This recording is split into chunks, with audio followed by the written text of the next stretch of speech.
And in fairness, we'll also open up time for questions and answers as well. So please hold your questions. Hello, can everybody hear me? Woo! Let's try to lighten this up with a slight small joke. When Neil Armstrong took his first step on the moon, shouldn't he have said, "One small step for me, one giant step for everyone"? However, I think one child over there wrote, "One small step for one giant woman." I like that better. But today we need to thank Elizabeth Stanton for her efforts. She's the one that resulted in the 19th Amendment being passed. So please, everyone, let's clap for Elizabeth. So why do I think it's important for me to get involved in politics as a woman? Allison spoke briefly about the 2016 election. I just want to add a few more comments. The season was pretty good for women. We had 102 women elected to the House, 15 appointed to the Senate, 36 are new women members, 28 have young children, 23 are freshmen, and 10 belong to the LGBTQ communities around the states. So I think that's very important that you have a very diverse group of people, supporting us voters. In our community, 46% of the voters are women. Voters in our community need to elect women who will represent them and their issues, such as child care, affordable housing, and employment. I believe a woman's place is on the ballot.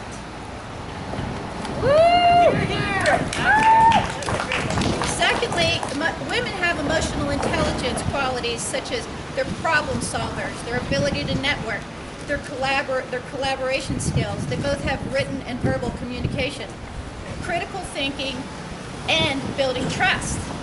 Plus, we can multitask and make dinner at the same time. Thirdly, I think the world needs more stories about women in politics, positive ones, backed by data and success. All we hear on the news these days is about Trump, Biden, Fauci, blah, blah, blah. But did you all know that a woman is running for president? Jo Jorgensen. She's a libertarian. You don't hear her on the news. She's not getting any news press. But Jo Jorgensen, you can look her up on the web, Google Jo Jorgensen. She stands for individual freedom, less government, and personal responsibility. And right now they may not let her on the debate stage with Trump and Biden because she didn't receive 15% of the voting during during our pre-election. So, but as we all know, they change the debate rules all the time. They changed them in January so that they could get. The rule was that you had to receive so many hundreds of thousands of dollars from individuals versus large corporations. So they changed those rules so that, the big ticket, people could be on the debate stage. So why not this time? Why not Jo? That's all I have for you all to talk about today. But I do want to mention one thing. I work in the transportation industry. And recently, in March, UPS appointed their first CEO, a woman. UPS has been in business for 113 years.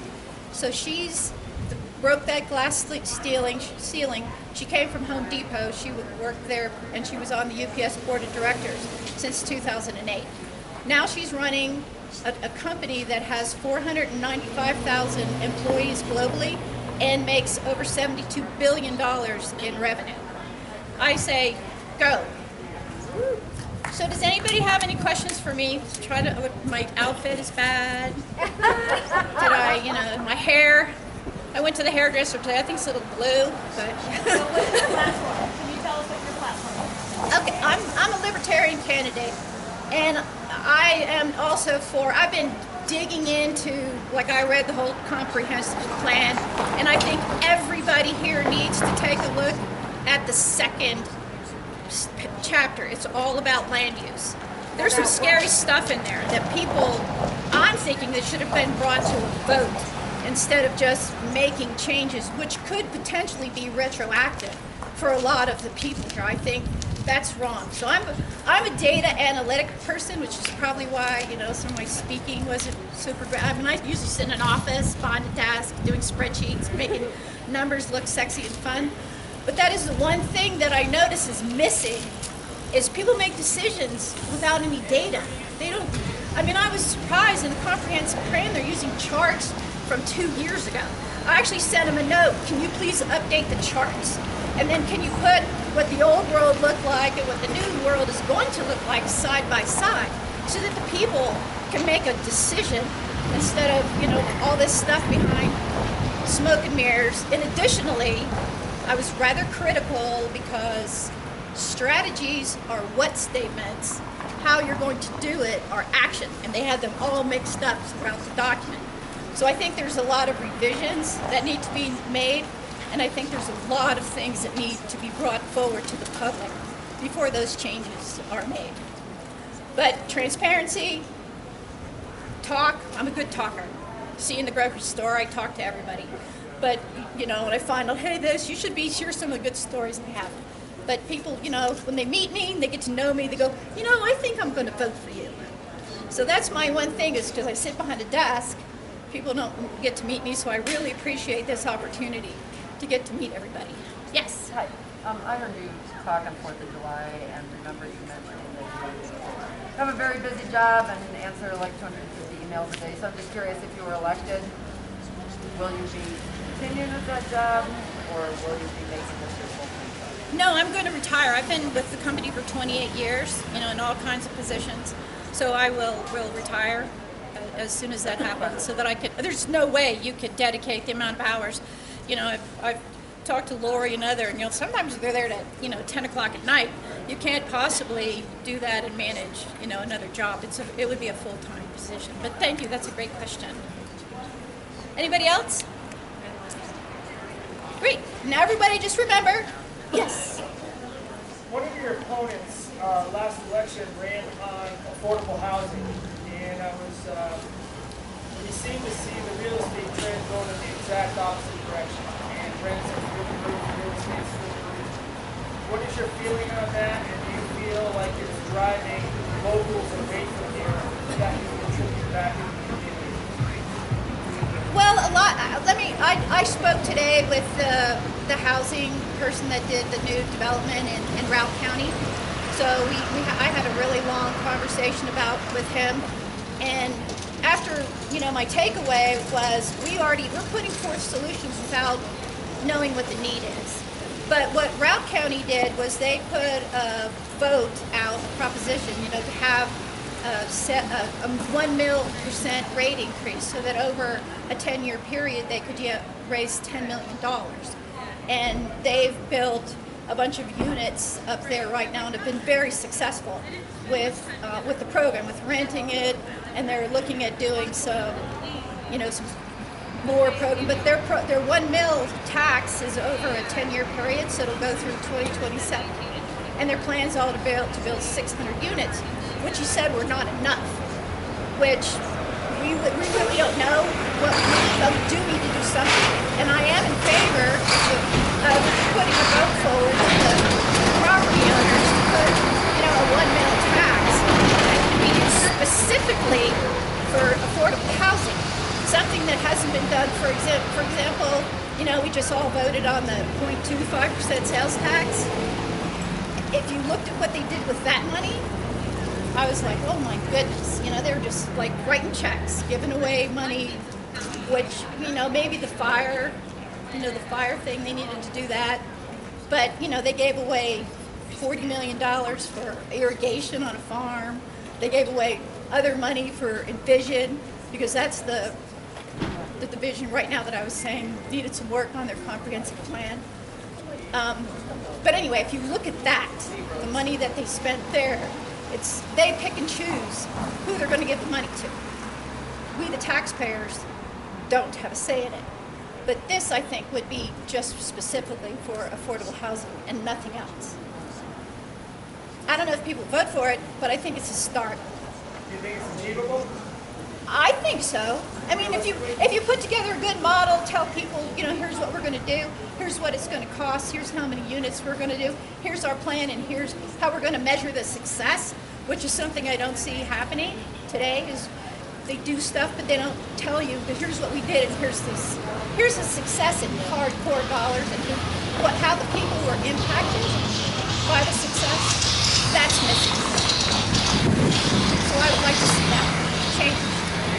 You're welcome. Just a correction, it was $40,000 for the Yep. irrigation system. Yep, You said 40 million. I mean 40. I apologize. 40,000.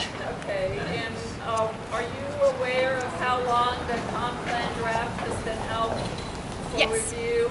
Yes, How long?